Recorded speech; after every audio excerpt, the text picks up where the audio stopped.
Hello, brothers and sisters. I want to comment on the debate between Dr. James White and Jeff Durbin, the guy from Apologia Studios, and versus Dr. Clerk and another guy called Ellis. I don't know if his first name is here. Yeah, but yeah, it's Dan Ellis. It's Dr. Clerk and Dan Ellis. So I want to speak about the debate. The debate was about whether the triune God exists. So I'm going to go deeper. Oh, I'm not going to go deeper, or in detail about the debate. But what I want to speak about more is the conduct of Dr. Clerk. You see, ever since the debate started, you could clearly see from the guy's conduct or the way he conducted himself on stage that he was actually very, very angry. But it does not become clear as to where does his anger come from, whether from the fact that people are making things up that the triune God exists or what. It does not become clear, but you could hear that he was angry and he wasn't making valid points to prove that this God does not exist.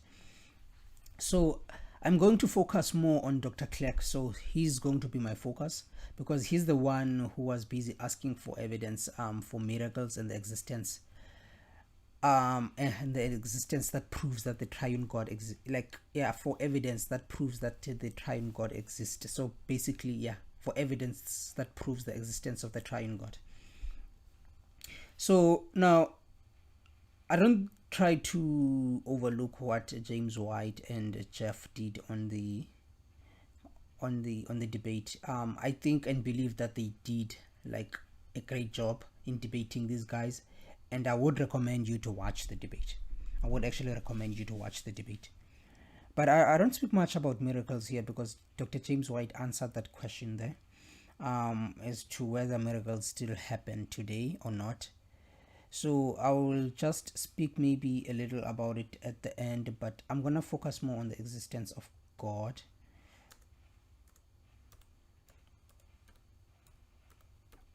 I'm going to focus more on the existence of God. So maybe I might touch on that issue later on. So let's quickly look at Romans 1, verse 8 to 21. So it goes like this. It says, "For the wrath of God is revealed from heaven against all ungodliness and unrighteousness of men, by whom by their unrighteousness suppress the truth. For what can be known about God is plain to them, because God has shown it to them. For his invisible attributes, namely his eternal power and divine nature, have been clearly perceived ever since the creation of the world, in the things that have been made, so they are without excuse. For although they knew God, they did not honor him as God or give thanks to him, but they became futile in their thinking, and their foolish hearts were darkened." So what we pick up from this text, or first things that I want to highlight, is that our conscience and the creation reveals clearly the existence of God. But men decide to continue in their rebellion against God by holding on to their sinful nature. So, and then the second thing is that if the being who created the universe or the world is the person who also sustains it, then this person must be an all-powerful being, and he must be divine in nature. That's what we pick up from the text above. And then the third thing is that the passage continues to say that they became futile in their thinking, and their foolish hearts were darkened. So people who reject God keep on searching for the meaning of life, for the meaning and the purpose of life, because they cannot figure out exactly what is the meaning and the purpose of life. They cannot figure out exactly why they are here. So the Bible makes it clear that God created us for his glory. So now if we don't live for that purpose, or we don't live to fulfill that purpose, then we search for another thing to do. So they keep on searching for the meaning and the purpose of life, and that's what they do for the rest of their lives. You see, because I think atheists have different views as to the meaning of life, because I can't really remember exactly what I don't know, I think it's Hitchin.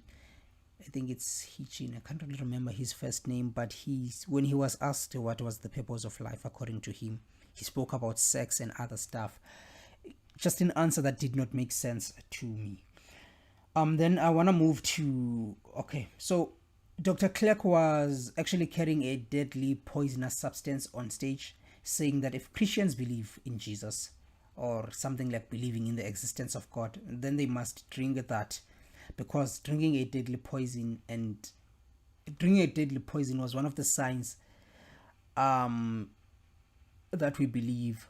So it would not kill Christians if Jesus truly existed and they truly believe in him.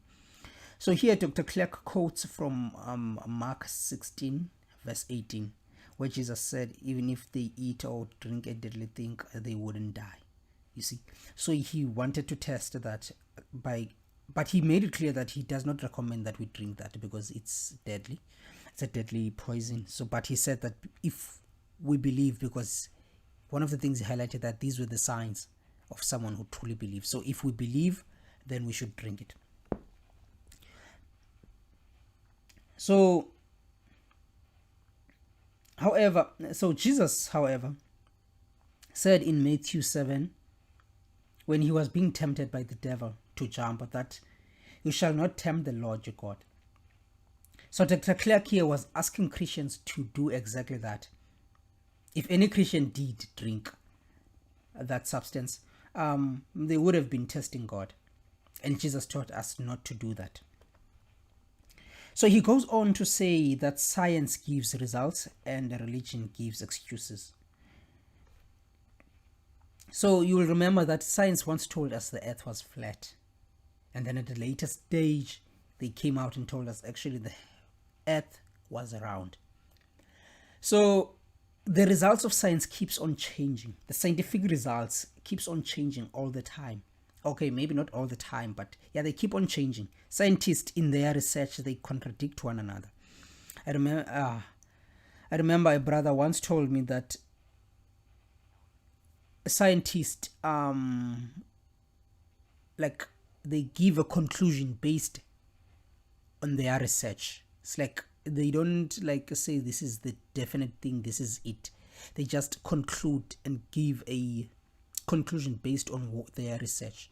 So if someone else comes to a different conclusion, and then they will just say that, okay, you looked at different things, we looked at this and that and that, and then we came to this conclusion, and you looked at this and that different from what we looked at, and you came into a different conclusion.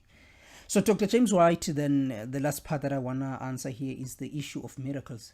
So Dr. James White addresses this issue of miracles, that God does miracles when it is necessary, and he did them when they were necessary in history, in some part of our history, something like that, you see. So yeah, I'm not going to dwell much on that because he answered that question, but I recommend you, brothers and sisters, to go watch the debate. That's basically what I wanted to speak about today. Thank you very much.